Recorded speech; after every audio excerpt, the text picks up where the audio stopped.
Eu sou o professor Sérgio Amadeu e hoje eu vou apresentar aqui nessa videoaula a questão da ética relacionada à inteligência artificial. E seguindo as ideias de Bruno Latour, é melhor a gente entrar na controvérsia. Quando a gente tenta esclarecer as implicações sociais da técnica e da tecnologia, estudando controvérsias, estudando caminhos possíveis, é um momento muito importante para compreender, né, as diversas possibilidades que foram descartadas ou que foram assumidas. Então, eu vou abrir uma apresentação aqui. Nós vamos usar o texto A Teoria do Drone para começo da nossa conversa. Né? Nós vamos usar um texto do Grégoire Chamaillou, que é um filósofo francês que estuda os autômatos na guerra, em termos de filosofia, em termos de ética. Então, estou abrindo aqui a nossa apresentação para facilitar um pouco que a gente converse sobre essas questões tão relevantes na atualidade, né? Então, o texto base nosso é o texto do Grégoire Chamaillou, Teoria dos Drones, e a gente vai se concentrar principalmente num dos capítulos que chama A Fábrica dos Autômatos Políticos. Para quem nunca viu um drone, para além daqueles que vendem no supermercado, aí você vê os técnicos de manutenção trabalhando um drone que está aterrissado, né? Um drone, agora vocês estão vendo a imagem dele no ar, né? E soltando um míssil, aqui deve ser um Hellfire, né? Que é um míssil de alto potencial destrutivo.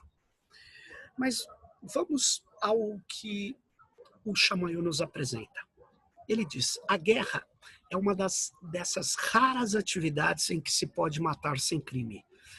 É verdade, a gente vê uma produção enorme cultural, filmes, soldados chegando no seu quartel sendo parabenizados, condecorados por chefes de Estado. Enfim, na verdade, a guerra é um dos poucos momentos onde o homicídio é descriminalizado, ele não é crime. Né? Há um combatente que mata respeitando as cláusulas do jus in bellum, né? Das regras da justiça de guerra, é concedida uma imunidade legal. Então, o que acontece? Quando a gente vai discutir a questão da guerra e dos autômatos, é que as coisas ficam mais tensas, porque é nela que a gente vai discutir o autômato em relação ao humano, o autômato numa guerra podendo tirar vidas humanas. As armas, né, autômatas, elas não têm subjetividade. Então, elas se tornam os únicos agentes, né, discerníveis da violência que a conduzem, diz o Chamaillou. E ao escrever, né, uma passagem de um filósofo importante da escola de Frankfurt, chamado Theodor Adorno, ele vai elucidar melhor ainda essa questão. A frase do Adorno que ele trabalha é que ao sujeito parece custar toda a sua energia levar a cabo a ausência de subjetividade.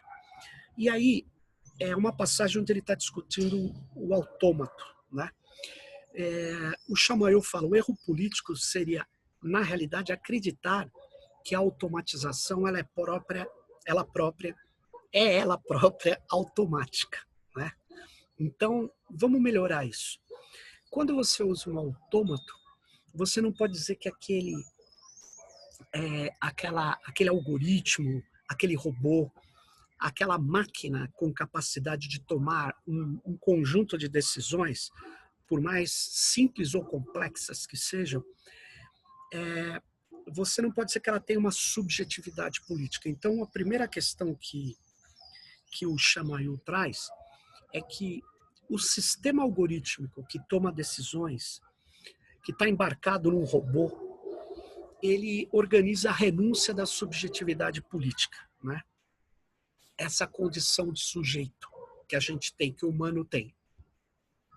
E nesse modo, portanto, o Chamail vai nos chamando a atenção que trata-se de uma dominação que converte ordem em programas computacionais, em programas que vão ser executados por agentes autômatos.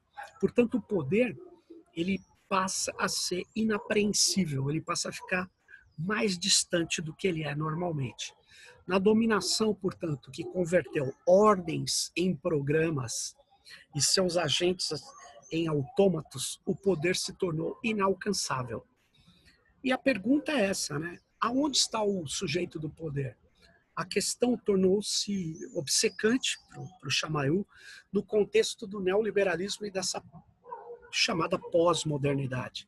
A frase do Adorno, ela dá boa indicação para a gente encontrar essa resposta sobre onde está o sujeito do poder.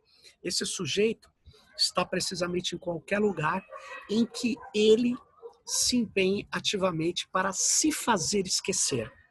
Então, nós passamos a discutir armas letais autômatas, soldados autômatos, robôs, drones, né? Como se eles fossem questões técnicas, sistemas técnicos desprovidos, né, de um sujeito que estaria, na verdade, determinando as ações de extermínio, as ações bélicas. E nos Estados Unidos, o Departamento de Defesa prevê, hoje, reduzir gradualmente a parte de controle da decisão humana, por exemplo, no funcionamento dos drones. Então, depois vocês podem até ter acesso a esses textos, né? O Unmanned System Integrated Roadmap tem lá várias discussões, vários exemplos de usos de autômatos voadores, terrestres e navais, né? Então, são máquinas não tripuladas, né? São unmanned.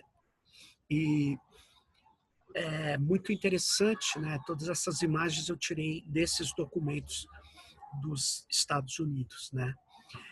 Sem a intervenção humana, né, que se objeta, que se pretende agora, você quer passar de uma autonomia supervisionada para uma autonomia total dessas máquinas, né? Você quer a perspectiva de robôs capazes de exercer a força letal, né, mortal, sem controle nem intervenção humana. Tem um pesquisador de robótica e também estudioso da chamada ética robótica, que é um dos grandes defensores da robótica letal autônoma. Esse aqui é o Ronald Arkin. Este é um dos grandes defensores de máquinas autômatas que matam ou teriam liberdade para agir como soldados. O Lethal Autonomous Robotics são plataformas, ou é uma plataforma capaz de tomar ela mesma decisões necessárias sem a intervenção de um humano, né? Então tem já vários experimentos, como essa matéria de uma revista do Instituto Smithsoniano pergunta, né, sobre podem robôs assassinos, né, aprender a seguir as regras da guerra? É uma pergunta, né? Uma boa pergunta. E isso remete a uma questão que o Chamail nos traz, que é assim, robôs podem ser mais éticos que os humanos? Né? O principal argumento dos defensores das armas letais autômatas os principais defensores têm esse argumento, né, de ordem ética sobre os guerreiros robôs, que eles vão se tornar potencialmente capazes de agir em campo de batalha de forma mais ética que os soldados humanos, ou melhor, vão poder se comportar de forma mais humana que os seres humanos em circunstâncias difíceis, né? Aqui tem até um exemplo de Singapura, de um policial cão que não permite que as pessoas pisem na grama, né? E ele atua com na verdade, grande desenvoltura nos parques, né, de Singapura. Mas numa guerra, como que os guerreiros robôs poderiam ser mais humanos do que os próprios humanos? Como que isso poderia ocorrer no campo de batalha? Né? O Arkin afirma que isso é muito simples, por uma série de razões, em especial graças à sua precisão, a precisão dos sistemas algorítmicos que operam os robôs, eles podem ser programados para respeitar a lei. Então, você tem quase que um governo moral, um super-eu maquínico, segundo o Chamayou. Esses robôs, segundo Arkin, seriam munidos do que ele chama de governador moral, uma espécie de consciência artificial, um super-eu maquínico. Né? Quando uma ação letal é proposta por outro programa, esse software de deliberação a submeteria à prova das leis e da guerra traduzidas em lógica deôntica, para garantir que ela constitua uma ação eticamente permissível. O que é a deôntica? A deôntica é uma lógica filosófica, né, uma parte da filosofia que estuda as normas, né, na sua amplitude, na sua profundidade.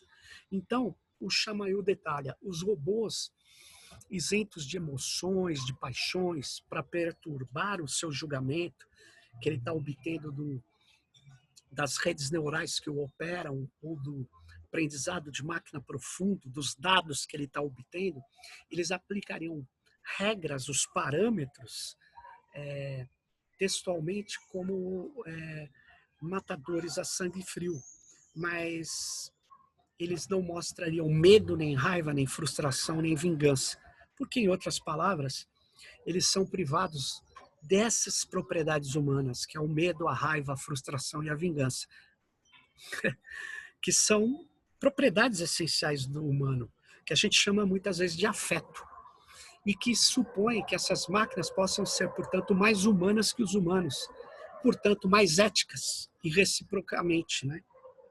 Então, o texto Ethical Robots in Warfare é um texto do Ronald Arkin e tem todo um debate filosófico sobre a governança ética e a confiança em inteligência artificial e em robôs, principalmente no caso de guerra. Mas tudo isso nos remete a uma ideia muito curiosa, que nós estamos caminhando para um debate ou uma ideia de uma humanidade sem humanos, né? Por que isso, né? Para realizar a humanidade autêntica é preciso, como diz o Ronald Arkin, se desvencilhar dos seres humanos, praticamente liquidá-los. Por quê? Porque o soldado robô ele pode ser mais humano do que o próprio humano. Então, esse discurso paradoxal só é absurdo na aparência, né? Para explicá-lo, é preciso especificar, segundo o Chamayou, que ele joga com os diferentes sentidos do termo humanidade. Né?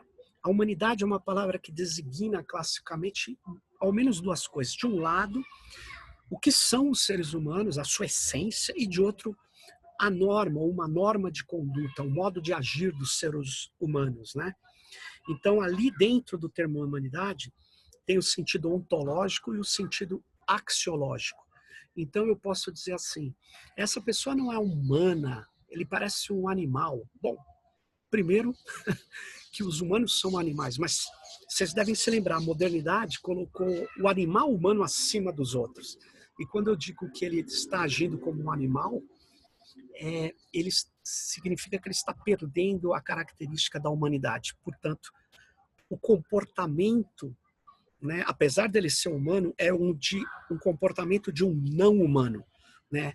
Então, a ontologia, que garante a natureza, a essência, a existência do ser humano, é uma parte da metafísica, da filosofia, que estuda a essência do ser, né, a natureza do ser, e como aquele humano que atua, ele é, né, enquanto ser, pertencente à humanidade.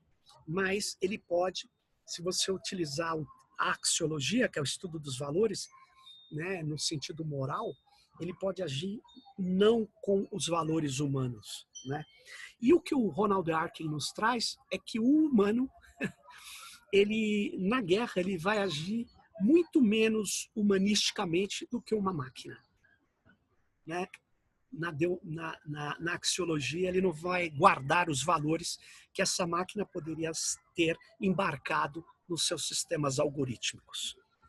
Impressionante, não é? A própria possibilidade de humanismo reside nessa diferença semântica, né? Ele que, de forma bizarra, né, exorta os humanos a serem humanos. O humanismo, né? Ou seja, na realidade, a adotar certas formas de condutas morais em conformidade com o seu ideal humano, né, que os humanos não têm, ou deixam de ter em vários momentos, né?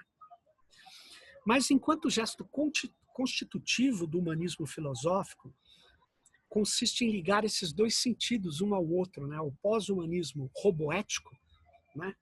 Ele salienta que há uma discordância até operar um desligamento real entre, né, o humano e a ação humana, que, portanto, a máquina vai agir mais humanisticamente, de modo humano do que o próprio ser humano, com os valores humanos, né? Se os humanos podem, às vezes, mostrar-se inumanos, por que os não-humanos, como o robô, não poderiam se fazer mais humanos que os próprios humanos, né? E essa é a pergunta que o Chamail diz que tem, né? Nessa lógica da roboética, de máquinas letais. Só que aí, quando você fala em letal, entenda, nessa controvérsia onde você nessa controvérsia sobre uma tecnologia é onde você vê toda a dimensão política que ela tem. Muitas vezes econômica, e a dimensão social dela fica clara. Então, o que o Ronald Arkin está dizendo é que o robô letal, o autômato, ele vai matar humanamente. Ele vai ser mais humano na hora de matar. Então, essa humanidade axiológica, ela poderia, então, se tornar propriedade de agentes não humanos, desde que esses agentes morais artificiais sejam programados segundo as boas regras. Aí, até aí tudo bem, mas aonde que a coisa se complica? O problema emerge, a complicação surge perigosamente quando a ação é considerada homicídio. Quando há um erro. Os defensores da roboética letal dizem em substância, pouco importa que sejam máquinas que decidam matar seres humanos, desde que os matem humanamente, isto é, de acordo com os princípios do direito moral internacional humanitário, que rege o uso de força armada. Aí não haveria nenhum problema. Mas onde está o problema? Insisto, ele está, em primeiro lugar, dotar agentes maquínicos do direito de matar com o mesmo direito de matar que os combatentes na guerra desfrutam entre si, equivaleria a colocar o homicídio no mesmo plano de uma destruição de uma coisa material qualquer, de um descarte qualquer. O que, de certo, constituiria uma negação radical da dignidade humana. É complicado. O direito, constatando, diz o Chamail, poderia então mobilizar para a proibição de tais armas. E um terceiro sentido da noção de humanidade, entendida dessa vez como o gênero humano, que é objeto de uma proteção suprema. Ou seja, ele está querendo dizer aqui que nós não deveríamos, talvez, permitir que máquinas fossem autorizadas a matar humanos, né? Em segundo lugar, grande é o direito atual dos conflitos armados ao focar no uso de armas. Postula que é possível operar uma distinção real entre a arma, concebida como uma coisa, e o combatente concebido como uma pessoa, que a utiliza e tem responsabilidade pelo uso da arma, né? Eu não posso dizer assim, não, foi a arma que te disparou. Quando isso acontece, há uma polêmica enorme, né? Porque, em geral, a arma dispara, mas foi um descuido, foi uma incapacidade do soldado, né, ao deixar a arma disparar acidentalmente. Mas e o robô letal autônomo faz essa ontologia, essa essência, essa diferença de essência entre o soldado e a arma, ela voar pelos ares. Por quê? Porque a arma e o combatente, no caso do robô, a coisa e a pessoa, começam curiosamente a se fundir numa única entidade sem estatuto. E aí que vem a crise no direito da guerra. Esse problema se expressaria numa crise de categorias jurídicas. Certas coisas podem ser consideradas pessoas, né? E se traduziria também de forma pragmática, né, numa crise radical que afetaria a aplicabilidade do direito, né, em torno da questão da responsabilidade e da própria justiça retributiva, né, associada ao direito de guerra. Né? Por quê? Porque se o robô cometeu um crime de guerra, a pergunta que eu faço, quem é o responsável? O general que enviou o robô para o campo de batalha? O Estado, que é seu proprietário? O industrial que o produziu? Os analistas de sistemas, cientistas de dados que o programaram? Todos eles? Nenhum deles? Quem é o responsável pelo crime de guerra? Aqui chegamos, portanto, a partir da controvérsia, a gente vai a fundo naquilo que aparentemente é só técnico. Um sistema algoritmo, um conjunto de números, de algarismos articulados, logicamente, encadeados, de maneira coerente, né?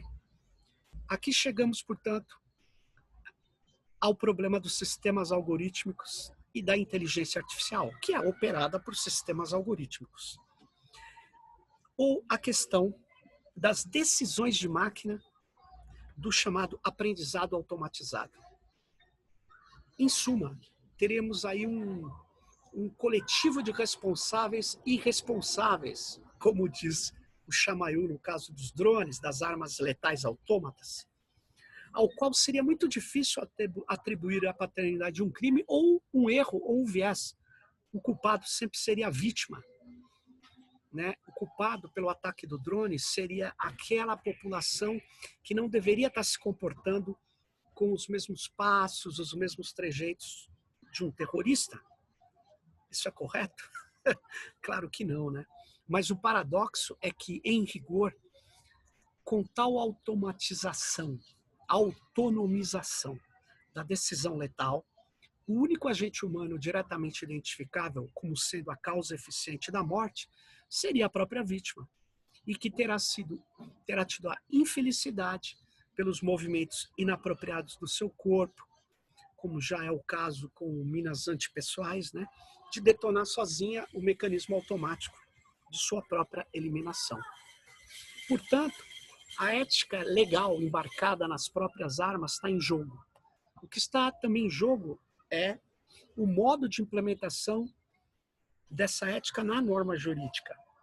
Para fazer respeitar as limitações de velocidade do Código Rodoviário, podem se estabelecer multas, colocar radares, ou então instalar limitadores automáticos de velocidade em cada veículo, né?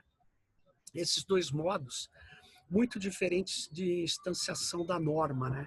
O texto sanção ou controle técnico integrado. Ou enunciar o direito e sancionar a posteriori ou incorporar normas éticas e legais no design das próprias armas. Então você tem esses modos. Mas a analogia acaba só aí, né? Pois uma vez que o robô matador não tem nenhum condutor a bordo, né, ele não vai ser multado, o condutor dele, porque ele é autônomo. Ele toma as decisões. Não haverá mais nenhum responsável direto a questionar caso algo ocorra. Isso, em geral, em qualquer sistema automatizado de inteligência artificial, onde você não tem a responsabilização humana. Para programar, é preciso de um conjunto de decisões sobre a decisão, né? Para você embarcar parâmetros éticos dentro desses sistemas, a maior parte deles operado por dados que eles obtêm dos seus sensores na realidade. Então, os parâmetros da decisão devem ser especificados e essa especificação não é operada pelo próprio programa. Isso requer uma escolha prévia, uma decisão sobre os parâmetros de decisão. Na verdade, uma decisão sobre a decisão, né? Então, seja em sistemas da chamada inteligência artificial simbólica ou na inteligência artificial conexionista, que é baseada em dados, né? Chamail escreve: as formas contemporâneas de atrocidade são maciçamente legalistas. Funcionam mais no estado de regra do que no estado de exceção. Isso é muito forte o que ele diz, né? Por quê? Porque vamos caminhar para onde, o que ele quer dizer com essa frase que eu acabei de ler. Ele quer dizer que os autônomos muitas vezes nos preocupam porque eles podem tomar decisões erradas, mas o Chamail chama que o maior perigo deles é nunca desobedecer, né? Nunca contradizer uma ordem. Ao contrário do que sugere os roteiros de ficção científica, o Chamail nos diz: o perigo não é que os robôs comecem a desobedecer, é justamente o inverso, que eles nunca desobedecem. Pois na lista de imperfeições humanas que os robôs militares dispensariam, o Arkin esquece de mencionar uma delas, que, no entanto, é a decisiva, é a capacidade de insubmissão. A capacidade de insubmissão, ou seja, a capacidade de não atirar quando se recebe uma ordem absurda. É isso que não vai acontecer. É certo que os robôs podem apresentar defeito, uma disfunção, mas eles não se rebelam. A robotização do soldado, indevidamente apresentada como ganho ético, né, constitui, na realidade, a mais radical das soluções ao velho problema da indisciplina nos exércitos. Acabar com a própria possibilidade da desobediência é curioso, né? Tornar a insubmissão impossível, com o risco de suprimir também, ao mesmo tempo, que a possibilidade de um desvio de conduta, o principal motor da limitação infralegal da violência armada, a consciência crítica dos seus agentes. Ou seja, você tem um problema muito complicado, né, de intensidade de destruição, de letalidade. É muito louco isso, né? A completa automatização do aparelho do Estado é o que nós estamos discutindo aqui a partir de técnica, a partir da discussão de ética relacionada ao algoritmo ou à inteligência artificial. Por quê? Porque o problema não é saber quem, o homem ou a máquina, tem o controle. Essa é a formulação insuficiente do problema. O desafio real é o da autonomização material e política desse bando de homens armados, que é, antes de tudo, o aparelho do Estado. Se você lembrar, na verdade, quem é da área de humanas e estudou o Max Weber, como é que o Weber define, né, o Estado, né? O Estado é quem detém o monopólio da força, da violência legítima. Portanto, o Estado, em última instância, ele funciona, as pessoas o respeitam. Se tudo falhar, se a crença falhar, se as regras falharem, a lei não falhar, a lei falhar, não vai falhar, sim, os homens armados, a estrutura de segurança do Estado. Então, por isso que o Estado é definido pelo Max Weber. Tem lugares que tem Estado e tem lugar que o Estado está dividido, tem guerra civil. Como é que você sabe isso? Quando, em um dado território, você não tem mais num dado grupo de homens legalmente instituídos ou não, você perde o monopólio legítimo da violência. Mas vamos para o finalmente. O Estado é um artefato, né?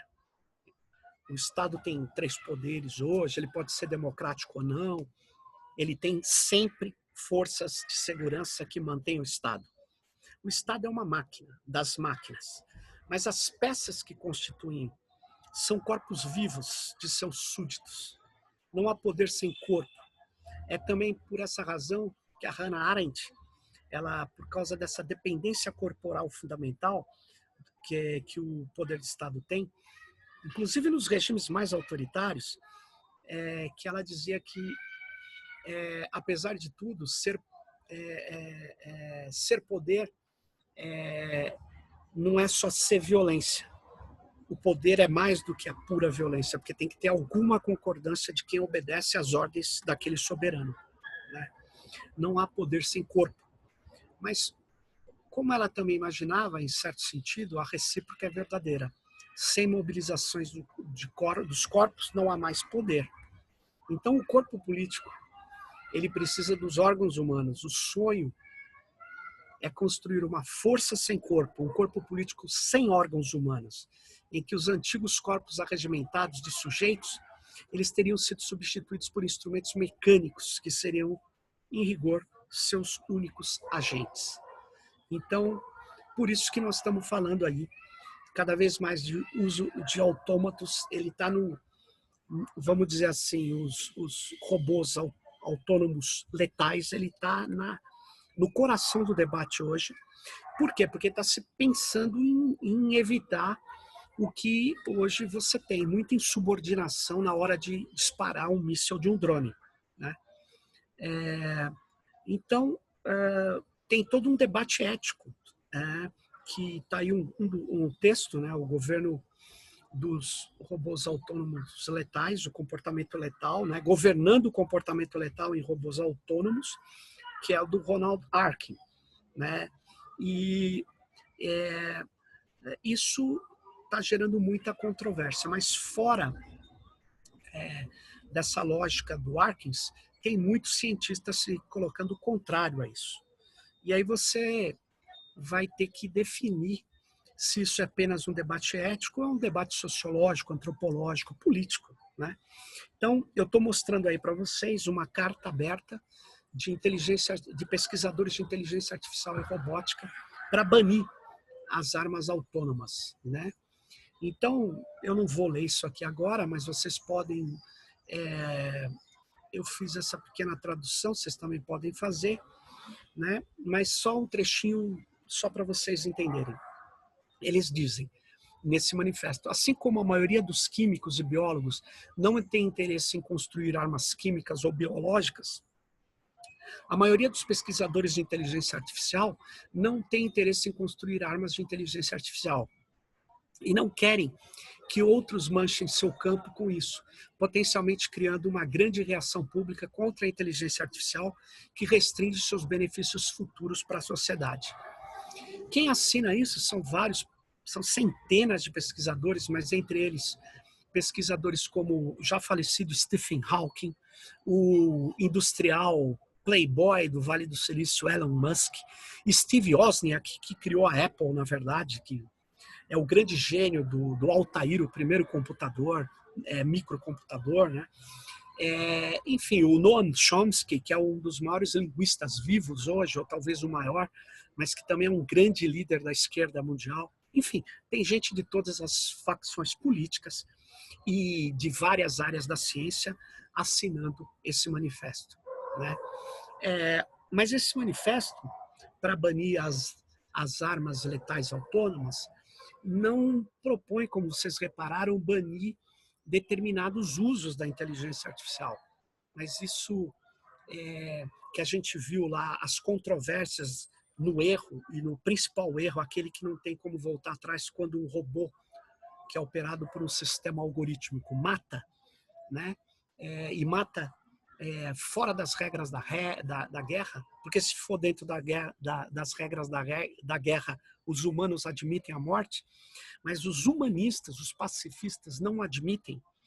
E quando tem a morte, você vê que é complicado a permissão de uma máquina poder operar autonomamente, sem o dedo no gatilho de um homem, e tirar vidas humanas. Principalmente quando você não sabe como uma rede neural opera até chegar à decisão de atirar ou não em alguém. Então, veja bem, esse projeto é da Defense Advanced Research Project Agency, que é a DARPA. Dali, a ARPA foi da onde surgiu a internet. É uma agência importante de defesa dos Estados Unidos. E ela tem um projeto que chama Explainable Artificial Intelligence, XAI. E esse projeto é isso. Depois vocês podem até entrar, é muito curioso. E o que eles querem? Eles querem tornar explicável as decisões da inteligência artificial. Então, isso tá aí, depois vocês podem olhar com calma. Mas por que eles querem tornar explicável? Porque, do contrário, o exército, não vai conseguir usar armas letais autônomas, porque o Congresso norte-americano não vai aprovar um disparo que ocorreu sem saber por que aquele disparo foi dado. Então é preciso explicar como é que o algoritmo tomou aquela decisão. E hoje, uma rede neural, isso não é possível de ser feito. Mas não é só no caso da guerra. Isso não é possível de ser feito em qualquer caso, mesmo em redes neurais que estão operando outros sistemas. Então, eu queria terminar aqui mostrando para vocês que a dimensão política, a dimensão antropológica, a dimensão social, cultural que existe no debate ético dos robôs letais autônomos é a mesma, com um grau de problematização ou de gravidade menor, mas é a mesma que tem quando eu discuto um algoritmo de machine learning tomando decisões dentro do Estado, dentro de uma empresa. O que eu quero dizer isso? É que ele toma decisões automaticamente e ele pode estar carregando viés, injustiça, equívocos que vão prejudicar muitas pessoas. E ele pode não fazer isso, né? Ele pode tomar decisões muito boas, pode salvar vidas, pode melhorar diagnósticos médicos, mas a discussão não é simples. Então, aqueles que falam, eu quero só entender da engenharia aqui, eu não quero entender as implicações que tem. Então, não é possível você deixar de considerar essas implicações, porque elas estão embutidas no teu trabalho. E você sempre vai ter, na verdade, uma projeção disso na hora que escreve um código. Ou ele é um código que vai trazer elementos que garantem liberdade, garantem privacidade ou não. Isso são decisões técnicas, mas que embutem, que carregam normas políticas e sociais. Era isso que eu queria trazer para o debate nessa aula com vocês. Obrigado e até a próxima.